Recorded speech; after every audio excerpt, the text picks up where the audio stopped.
اب آپ دیکھیے یہاں عورت کے شوہر کا ذکر نہیں ہے، ویسے یہ کئی واقعات ہیں۔ آپ علیہ الصلوۃ والسلام کے کسی صحابہ کے گھر جانا، تو اس میں بعض واقعات میں شروع میں آپ جاتے ہیں، خاتون ہوتی ہے، بعد میں شوہر بھی آ جاتا ہے۔ اس سے ایسا لگتا ہے کہ ان کا شوہر تھا ہی نہیں، وہ سارے کام خاتون خود ہی کر رہی تھی۔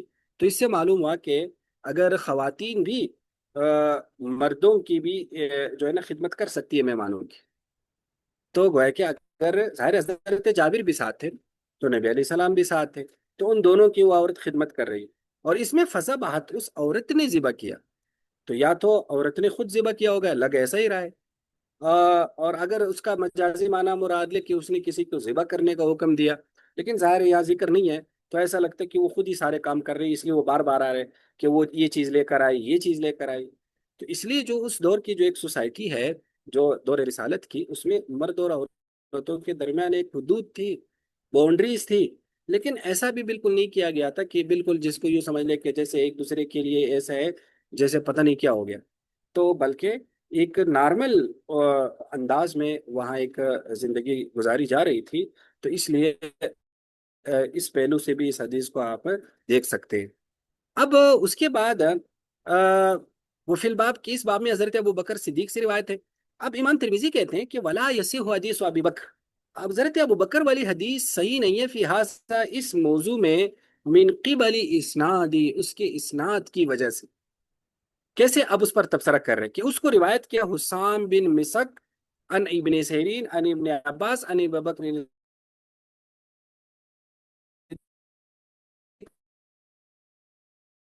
نبی صلی اللہ علیہ وسلم، لیکن امام ترمذی کہتے ہیں صحیح واؤ الحفاظ کے جو حفاظ حدیث ہیں انہوں نے اس کو یوں روایت کیا، وروی من غیر وجہ، اور بہت سارے طرق سے مروی ہے حضرت ابن سیرین حضرت ابن عباس یعنی نبی صلی اللہ علیہ وسلم، یعنی اس کی بہت ساری سندیں ہیں جس میں حضرت ابو بکر صدیق کا واسطہ نہیں، حضرت ابن عباس کا ہے صرف، اور اس کو عطا بن یسار اور اکرمہ اور محمد بن عمر بن عطا وعلی بن عبداللہ بن عباس وغیر واحدین عن ابن عباس عن نبی صلی اللہ علیہ وسلم، یہ سارے روایت کر رہے ہیں، ولم یذکروا فی عن ابی بکر صدیق، اور اس میں حضرت ابو بکر صدیق کا وہ ذکر نہیں کر رہے، وہذا ایسا، یہ زیادہ صحیح ہے۔ وفی الباب عن ابی ہریرہ وابن مسعود وابی رافع وام الحکم وابن ابن امیہ وام عامر، یعنی ان سب سے روایات ہے کہ جو ہے نا آگ پر پکی ہوئی چیزوں سے وضو نہیں ٹوٹتا۔ اب امام ترمذی کہتے ہیں والعمل علی ھذا، عمل اسی پر ہے اکثر اہل علم کے، نبی علیہ السلام کے صحابہ اور تابعین اور بعد والے جیسے سفیان ابن مبارک شافعی احمد اسحاق، کہ وہ سمجھتے ہیں ترک الوضو، کہ وضو نہیں کرنا امامت ستنار آگ پر پکی ہوئی چیزوں سے، وھذا آخر الامرین، اور یہ آپ علیہ السلام کا آخری عمل تھا نبی علیہ السلام سے، وکأن ھذا الحدیث، وہ کہ یہ حدیث ناسخ، یہ ناسخ ہے، نسخ کرتی ہے، ختم کرتی ہے للحدیث الاول، اس پہلی حدیث کے حکم کو، یعنی جو جو جس میں وضو کا ذکر ہے، من مامست الناس۔ دیکھو یہ ایک فقہی ضابطہ ہے نصوص کو دیکھنے کا، احادیث کو دیکھنے کا، کہ نبی علیہ السلام کی جو حدیث بعد میں آ رہی ہوگی اور جو حدیث پہلے زمانے کی ہوگی، تو جو بعد میں آنے والی حدیث ہے اور پہلے والی حدیث کا اگر حکم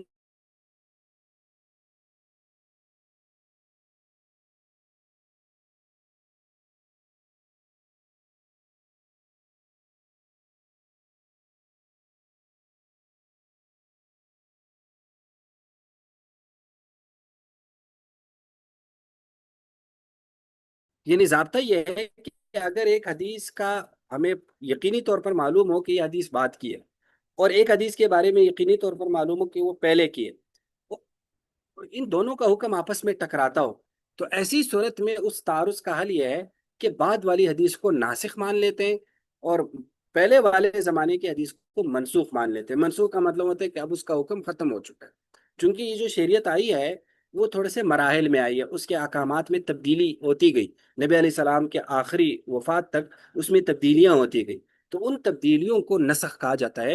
تو دو متعارض حدیثوں کو حل کرنے کا ایک سب سے بڑا اصول کیا ہے؟ نسخ ہے، ٹھیک ہے؟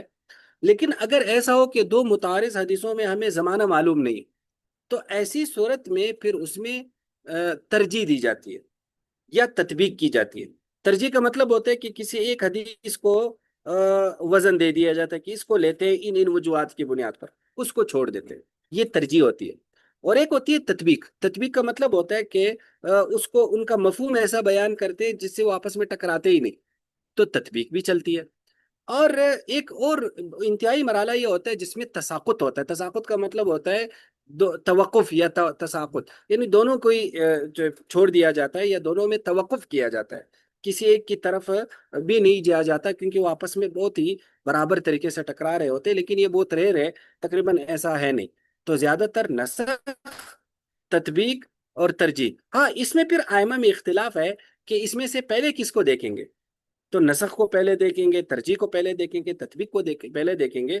تو یہ تینوں کام کرنے پڑتے ہیں، لیکن اس میں پہلے کس کو دیکھنا پڑتا ہے تو اس میں تھوڑے سے اختلافات تو ہیں، لیکن عام طور پر متعارض حدیثوں کو حل کرنے کے یہ گویا کہ اصول ہے۔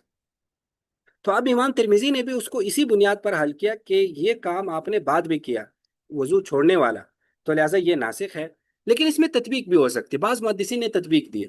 وہ تطبیق یہ دیتے ہیں کہ یہ جو وضو کا ذکر ہے نا ما مست النار سے، تو اس سے مراد وضو سے یہ وضو کا حکم ہر ایک آدمی کے لیے نہیں، بعض لوگوں نے تطبیق دی، بعض خاص طور پر ہمارے اکابرین دیوبند میں سے بعض حضرات نے، کہ یہ خواص کے لیے حکم ہے۔ خواص کا کیا مطلب ہے کہ جو اعلیٰ درجے کے صالحین ہیں، جو اولیاء ہیں، جو بہت بڑے فقہا ہیں، جو امت کے خواص ہے، ان کے لیے حکم ہے کہ وہ وضو۔ تو آگ یہ اللہ کے غضب کا ایک مظہر ہے، ایک علامت ہے، جہنم کی آگ اور آگ، چونکہ اسی میں پھر اللہ نے بندوں کو ڈالنا ہے آگ میں، اپنے گناہگار بندوں کو، جن پر اللہ کو غضب ہوتا ہے۔ تو یہ اللہ کے غضب کا غضب پڑ جائے تو یکدم انسان کی توجہ گویا کہ اللہ کی صفت غضب کی طرف ہو جاتی، تو اس صفت غضب کی طرف توجہ چونکہ ہو گئی، تو اس لیے ان کو چاہیے وہ وضو کرے، کیونکہ وضو اللہ کے رحمت کا مظہر ہے، اور وضو سے اللہ کا غصہ ٹھنڈا ہوگا، اور وضو میں چونکہ پانی بھی یوز ہوتا ہے تو پانی سے ظاہر آگ ختم ہوتی ہے۔ تو ایک قسم کا گویا کہ ان کے لیے یہ ہے کہ وہ اس کے بعد وضو کر لے، تاکہ وہ کیا ہو جائے، وہ جو اللہ کے غضب کے مظہر سے جو ایک ریلیشن ہو گیا، جو ایک تعلق ہو گیا کسی بھی درجے میں، تو اس کو ٹھنڈا کیا جائے، کس سے، وضو سے۔ لیکن ظاہر ہے یہ احکامات ہوتے ہیں جو ہے نا وہ خواص کے لیے۔ دیکھو ہم اپنی عام زندگی میں بھی اس کا فرق رکھتے ہیں نا، مثلاً بعض لوگ ایسے ہوتے ہیں اگر ہمیں دن میں 2 بار سلام نہ کریں تو بھی تو ہمیں ان سے شکوہ ہو جاتا ہے کہ آپ نے 2 بار سلام کیوں نہیں کیا، 3 بار کیوں نہیں کیا۔ بعض لوگ ایسے ہوتے ہیں کہ اگر وہ ایک ہفتہ بھی سلام نہ کرے تو ہمیں ان سے شکوہ نہیں ہوتا۔ کیوں ہم یہ فرق کیوں روا رکھتے ہیں؟ کیونکہ وہ ہمارے خواص ہوتے ہیں اور کچھ خواص نہیں ہوتے۔ تو ایسی شریعت کے بہت سارے احکامات میں خواص اور عوام کا فرق رکھا گیا۔ لیکن یہاں ایک اور اصول ذہن میں رکھنا ہے، وہ اصل خواص کے لیے، کہ خواص اپنا یہ احکام پھر عوام پر لاگو نہیں کریں گے، کیونکہ یہ ان کا مزاج ہے یا ان کے لیے خاص احکام ہے۔ تو جب یہ خواص اور عوام کے احکامات میں گڑبڑ ہوتی ہے نا، تو وہ پھر مسائل پیدا ہو جاتے ہیں۔ تو ہمارے کئی سارے جو آج کل سوشل میڈیا نے اسکالرز بنائے، اسلامی اسکالرز، ان سے ایک بنیادی غلطی یہ بھی ہوتی ہے کہ وہ کتابوں میں خواص والے احکامات پڑھتے ہیں، خواص والے معاملات پڑھتے ہیں، وہ عوام کے لیے بیان کر دیتے ہیں، عوام کو سمجھ نہیں آتی کہ انہوں نے اس طرح سے کیوں کیا، تو پھر وہ پریشان سے ہو جاتے ہیں اور ایک قسم کی تذبذب کا شکار ہو جاتے ہیں۔ تو خواص کے احکامات الگ ہے۔ اب آپ کہیں گے آپ لوگوں نے اپنی طرف سے نکالا ہے، اور مذہبی طبقے نے، ایسا نہیں، یہ باقاعدہ نبی علیہ الصلوۃ والسلام کا بھی اس کا خیال رکھتے تھے۔ تو غالباً یہ غزوہ تبوک کے موقع پر ایسا بھی ہوا کہ بعض صحابہ نے اپنا سارا مال پیش کرنے کی پیشکش، آپ السلام نے ان سے سارا مال نہیں لیا، مثلاً بعضوں سے آدھا لیا، بعضوں سے تھوڑا لیا، لیکن جب لے لیا، اب حضرت ابوبکر تو صحابہ میں خواص تھے نا، تو حضرت ابوبکر کا اتنا ان کے اندر ایک کیپیسٹی تھی، اگر وہ سارا گھر خالی بھی کر دے تو لیکن ظاہر ہے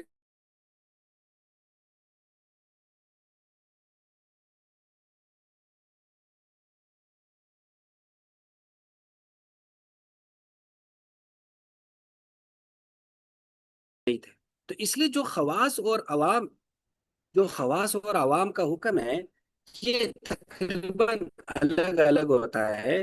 تو ایک تو اس کو پیش نہیں کرنا چاہیے عوام کے سامنے، دوسرا اس میں یہ ہے کہ اگر کوئی خاص آدمی ہے، یعنی کوئی امت کے کوئی بڑے لوگ ہیں، تو ان کو پھر اپنے خصوصی احکام اپنے مریدوں پہ بھی نہیں تھوپنا چاہیے، پھر ان کے لیے حکم ہے کہ ان کا اگر ایک خاص مزاج ہے، ایک خاص قسم کے خصوصی قسم کے وہ ایک اسپیشل قسم کے معاملات کرتے ہو، معمولات کرتے ہو، تو پھر وہ عوام پہ بھی نہیں تھوپنے چاہیے.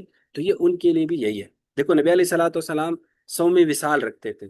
سوم وصال کا مطلب ہے آپ علیہ الصلوۃ والسلام نا درمیان میں سحری اور افطاری کرتے ہی نہیں تھے. مثلا ہم تو مثلا 12 گھنٹوں کا روزہ رکھتے ہیں.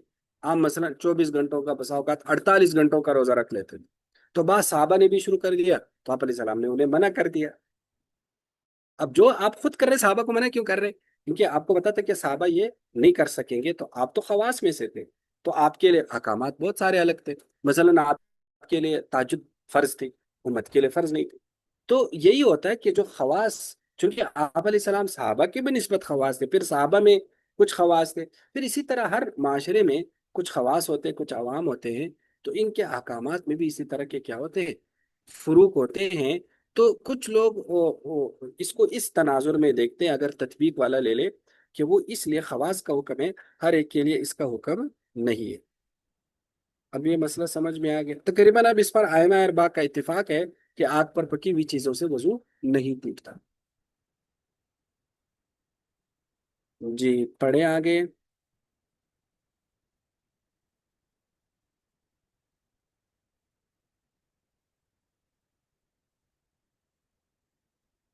کوئی میں پڑھوں پڑھے گا؟ صاحب؟ جی جی شاباش پڑھیں، کوئی بھی پڑھے. باب الوضوء من لحوم الإبل. وبه قال حدثنا هناد قال حدثنا أبو معاوية عن الأعمش عن عبد الله بن عبد الله عن عبد الرحمن بن أبي ليلى عن البراء بن عازب رضي الله عنهم قال عنه قال سئل رسول الله صلى الله عليه وسلم عن الوضوء من لحوم الإبل فقال توضؤوا منها، وسئل عن الوضوء من لحوم الغنم فقال لا تتوضؤوا منها. وفي الباب عن جابر بن سمرة وأسيد بن خدير رضي الله عنه. شاباش قال آگے. أبو عيسى وقد روى الحجاج بن أرطاة هذا الحديث عن عبد الله بن عبد الله عن عبد الرحمن بن أبي ليلى عن أسيد بن خضير، والصحيح حديث عبد الرحمن بن أبي ليلى عن البراء بن عازب رضي الله عنه، وهو قول أحمد وإسحاق. وروى عبيدة الدبي عن عبد الله بن عبد الله الرازي عن عبد الرحمن بن أبي ليلى عن ذي الغرة. وروى حماد بن سلمة هذا الحديث عن الحجاج بن أرطاة فأخطأ فيه، وقال عن عبد الله بن عبد الرحمن بن أبي ليلى عن أبيه عن أسيد بن حضير، والصحيح عن عبد الله بن عبد الله الرازي عن عبد الرحمن بن أبي ليلى عن البراء بن عازب. قال إسحاق أصح ما في هذا الباب حديثان عن رسول الله صلى الله عليه وسلم، حديث البراء وحديث جابر بن سمرة رضي الله عنه. وفي نسخة العلامة أحمد محمد شاكر زيادة بعد قوله وحديث جابر بن سمرة، وهو قول أحمد وإسحاق. وقد روي عن بعض أهل العلم من التابعين وغيرهم أنهم لم يروا الوضوء من لحوم الإبل، وهو قول سفيان الثوري وأهل الكوفة. شاباش ماشاءاللہ. تو یہ باب ہے، باب ما جاء باب الوضوء، کہ وضو کرنا من لحوم الابل، اونٹ کے گوشت کھانے سے. حضرت برا بن عازب کہتے ہیں کہ نبی علیہ السلام سے پوچھا گیا وضو کے بارے میں اونٹ کے گوشت کھانے کی وجہ سے، فقال توضؤوا منها، آپ نے فرمایا وضو کر لیا کرو. پھر آپ سے پوچھا گیا بکری کے گوشت کے کھانے کے بارے میں، فقال، آپ نے فرمایا لا تتوضؤوا منها، اس سے وضو نہ کرو. اگر بکری کا گوشت کھائے تو وضو نہ کرو، اونٹ کا کھا لیا تو وضو کر لو. وہ فی الباب عن جابر بن سمرہ و اسید بن حضیر. اب امام ترمذی کہتے ہیں کہ حجاج بن ارطاط نے اس حدیث کو عبداللہ بن عبداللہ، انہوں نے عبد الرحمن بن ابی لیلہ، انہوں نے اسید بن حضیر سے نقل کیا، جبکہ صحیح یوں ہے عبد الرحمن بن ابی لیلہ عن البراء بن عازب وہ قول احمد و اسحاق. اور عبیدہ زبی نے عبداللہ بن عبداللہ رازی، عبد الرحمن بن ابی لیلہ عن ذی الغرہ، اور حماد بن سلمہ نے اس حدیث کو حجاج بن ارطاط، انہوں نے غلطی کیا کہ انہوں نے کہا عبداللہ بن عبد الرحمن بن ابی لیلہ عن ابی، یعنی انہوں نے عبد الرحمن بن ابی لیلہ کے بیٹے عبداللہ سے روایت کیا ہے عن اسید بن حضیر، جبکہ صحیح یوں ہیں عن عبداللہ بن عبداللہ الرازی عن عبد الرحمن بن ابی لیلہ. یعنی یہ عبداللہ الگ ہیں اور عبد الرحمن بن ابی لیلہ الگ ہیں، تو انہوں نے اس جو الگ عبداللہ تھا اس کو عبد الرحمن بن ابی لیلہ کا بیٹا بنا دیا، اور پھر انہوں نے کہا عبداللہ بن عبد الرحمن بن ابی لیلہ ان ابی، جبکہ وہ عبداللہ الگ راوی ہے اور عبد الرحمن بن ابی لیلہ یہ الگ الگ راویوں سے ہیں، باپ بیٹے سے نہیں۔ انل برا ابن عازب، تو اسحاق کہتے ہیں کہ اس باب میں صحیح دو حدیثیں نبی علیہ السلام سے، ایک برا حضرت برا والی اور ایک جابر بن سمورہ والی، جبکہ احمد محمد شاکر کے نسخے میں حدیث جابر کے بعد یوں الفاظ ہیں کہ یہ احمد اسحاق کا قول ہے، اور بعض عالم تابعین وغیرہ یہ کہتے ہیں کہ وضو لحوم الابل سے نہیں ہے، یہی سفیان ثوری اور اہل کوفہ کا قول ہے۔ دیکھو حنابلہ اور امام اسحاق وہ یہ کہتے ہیں کہ اونٹ کے گوشت کھانے سے وضو ہوگا، اگر کسی آدمی نے اونٹ کا گوشت کھایا تو وضو کرنا پڑے گا، لیکن احناف اور شوافی وغیرہ کے نزدیک اونٹ کا گوشت کھانے سے وضو نہیں ہے۔ اب ظاہر ہے حدیث تو آ رہی ہے کہ اس سے وضو کرنا ہے، تو اب اس کی ہم کہ کیا جواب دیتے ہیں احناف وغیرہ؟ بعض تو یہ جواب دیتے ہیں کہ یہ دراصل پارٹ ہے مما غیرت النار کا، یعنی مما غیرت النار جو ہے وہ دو حصوں میں منسوخ ہو گئے، پہلے حصے میں آگ پر پکی ہوئی ساری چیزیں سوائے اونٹ کے گوشت کے، بعد میں پھر اونٹ کے گوشت والا حکم بھی گویا کہ منسوخ ہو گیا، گویا کہ جب مما غیرت النار والا حکم منسوخ ہو گیا تو اس میں اونٹ کا گوشت بھی کیا ہو گیا، اس کے کھانے سے بھی گویا کہ وہ بھی ساتھ وہ ختم ہو گیا، تو یہ دراصل اسی مسئلے کا ہی ایک حصہ تھا، تو جب وہ مسئلہ ختم ہو گیا، وہ حکم ختم ہو گیا، تو یہ بھی خود بخود کیا ہو گیا، ختم ہو گیا، گویا کہ یہ ہم کرتے ہیں نسخ پہ۔ جبکہ بعض لوگ کہتے ہیں کہ نہیں، یہ وضو کا حکم یہاں وضو سے مراد ہے وضو لغوی۔ وضو لغوی کا مطلب ہوتا ہے کہ ہاتھ دھونا اور خاص طور پر کلی کرنا، کلی کرنا، تو اس میں کلی کرنا اونٹ کے گوشت سے اس لیے ہے کیونکہ بعض روایت میں یہ بھی الفاظ ہے کہ اس میں چکناہٹ زیادہ ہوتی ہے، تو چکناہٹ کی وجہ سے اس کے ذائقے یا اس کے اثرات جو ہے نا وہ منہ میں رہیں گے، تو اس کے بعد انسان صحیح طرح سے قرات نہیں کر سکے گا، تو اس لیے فرمایا کہ اس سے وضو کرو، اور بعض میں یہ دودھ سے بھی یہی حکم ہے، وضو لغوی کا حکم ہے، تو بعض میں بعض صحابہ نے اس طرح سے کر کے دکھایا کہ اونٹ کا گوشت کھایا اور پھر کلی کی، تو انہوں نے کہا یہ وہ والا وضو ہے جو اونٹ کے گوشت کھانے سے وضو کا حکم ہے، یہ وہ والا وضو ہے، تو گویا کہ وضو سے مراد یا وضو لغوی مراد ہے کہ ہاتھ دھونا اور کلی کرنا، تو بعض نے یہ معنی ملا، جبکہ بعض حضرات یہاں یہ کہتے ہیں کہ وضو کا جو یہ حکم ہے یہ استحبابی ہے، وجوبی تو نہیں ہے، لیکن مستحب ہے کہ وضو کرے۔ اب اونٹ کے گوشت سے وضو کیوں کرنا ہے؟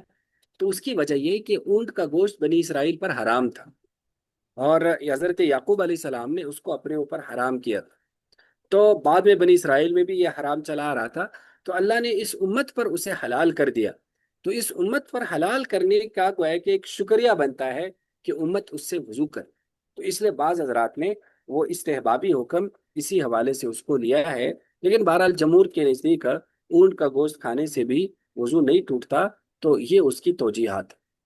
اب سمجھ میں آ گیا یا نہیں آیا؟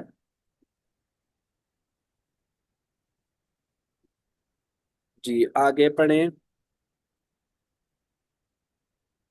باب الوضوء من مس الذكر. وبه قال حدثنا إسحاق بن منصور قال حدثنا يحيى بن سعيد القطان عن هشام بن عروة قال أخبرني أبي عن بسرة بنت صفوان رضي الله عنها أن النبي صلى الله عليه وسلم قال من مس ذكره فلا يصلي حتى يتوضأ. وفي الباب عن أم حبيبة وأبي أيوب وأبي هريرة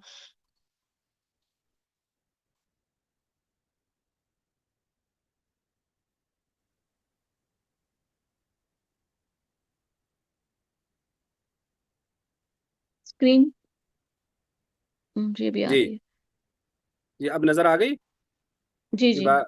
جی